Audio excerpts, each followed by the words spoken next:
Hello नमस्कार सर्वांना, मी रोहिणी स्वागत करते माझ्या एका नवीन ब्लॉगमध्ये। तर आता मला संध्याकाळचा स्वयंपाक करायचा होता, तर म्हटलं चला तुमच्यासोबत शेअर करूया। मला संध्याकाळी बनवायचा होता वरण भात आणि भेंडी। तर मी आधी कुकरच्या डब्यांमध्ये डाळ व तांदूळ काढून घेतले व ते स्वच्छ धुवून घेतले। ही डाळ जी आहे ना, तूर डाळ, ही आमच्या घरचीच आहे बरं का, छान लागते खायला। 5 मिनटं भिजून ठेवली ना तर तिचे सालटे पण निघून जातात, म्हणून मी तिला थोडी भिजू दिली आणि पुन्हा एकदा स्वच्छ धुवून घेतली व कुकरमध्ये डबे लावून देऊ। मग काय, आले इकडे, ठेवला कुकरमध्ये ठेवून दिले डबे आणि दिला कुकर लावून दिल्यानंतर मग म्हटलं चला फोडणीची तयारी करून घेऊ। मग काय, निघाले बाहेर, आले शेतात। आपलं काय मस्त ताजा भाजीपाला तोडून आणायचा आणि बनवायचा, खायचा। मग काय, चालले शेतामध्ये गेले, टमॅटोमध्ये गेले। टमॅटोच्या कडेला ना मी एक मिरचीची सरी लावली आहे। मग काय, घेतली मिरची तोडून, पण ना तिला काल मारली होती पावडर। टमॅटोला मारली का मग मिरचीला पण मारून घेत। मग काय, मला जेवढी पाहिजे होती तेवढी मी ना मिरची तोडून घेतली आणि ही मिरची तोडून घेतली। आता ही धुवून घ्यावं लागेल, कारण हिला मी काल पावडर मारलेली होती ना, त्यामुळे मग आता ती मिरची तोडली। मिरच्या पण थंडीने खराबच झाल्या थोड्याशा, पावसामुळे का काही कशाने। ही ना ह्या बाजूला आमची हळद आहे आणि ह्या बाजूला गाईंसाठी हे ना गिनी ग्रास आहेत आमच्या गाईंसाठी। त्याच्याजवळ ना पेरू व जास्वंदाचे पण झाड आहे।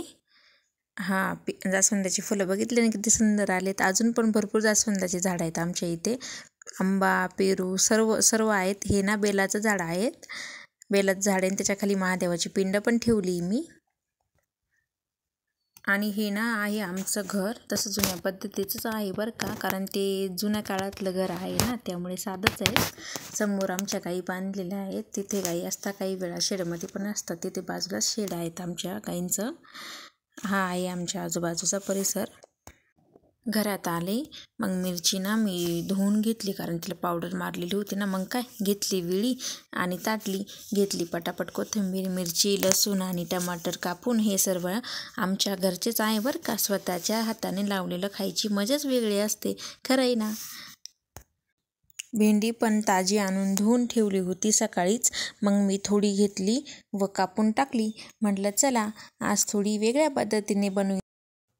आधी ना मिक्सरचं भांडं घेतलं, पण ते झालं छोटं। मग काय, घेतलं मोठं व त्या भांड्यात टाकलं। परत सर्व धन, जिरं, ओली लाल मिरची, लसूण, कच्चा कांदा घेतलं, त्याला फिरून म्हटलं चला तोपर्यंत कुकर थंड झाला असेल, वरणाला फोडणी देऊन घेऊ। मग काय, तोच कुकर ठेवला, त्यात टाकलं तेल, मोहरी, फोडणीचं साहित्य सामान दिलं टाकून, केलं इकडून तिकडून, दिली डाळ टाकून, झालं आपलं।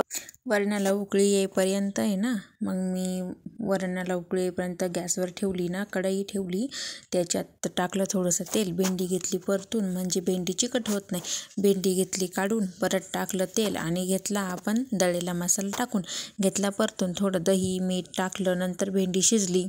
पण खाल्ली पण व्हिडिओ नाही काढता आला, कारण माझे आहो आले मळ्यातून ट्रॅक्टर घेऊन। ते म्हणे चल ट्रॅक्टर खाली करून घेऊ, कारण त्यांनी आणले होते झेंडूची फुलं। मग काय, त्यात खूप वेळ गेला निघून, ट्रॅक्टर खाली होतोय कुठे, तर आहो म्हटले चल प्रभूला कपडे घेऊन येऊ। मग काय, गेलो लगेच, तर प्रभू म्हणे मला गेम खेळायला जायचं आहे, तिथेच घेतले कपडे, गेम पण खेळला। कसा वाटला माझा ब्लॉग? आवडल्यास बघत राहा, भेटूया नेक्स्ट ब्लॉगमध्ये। तो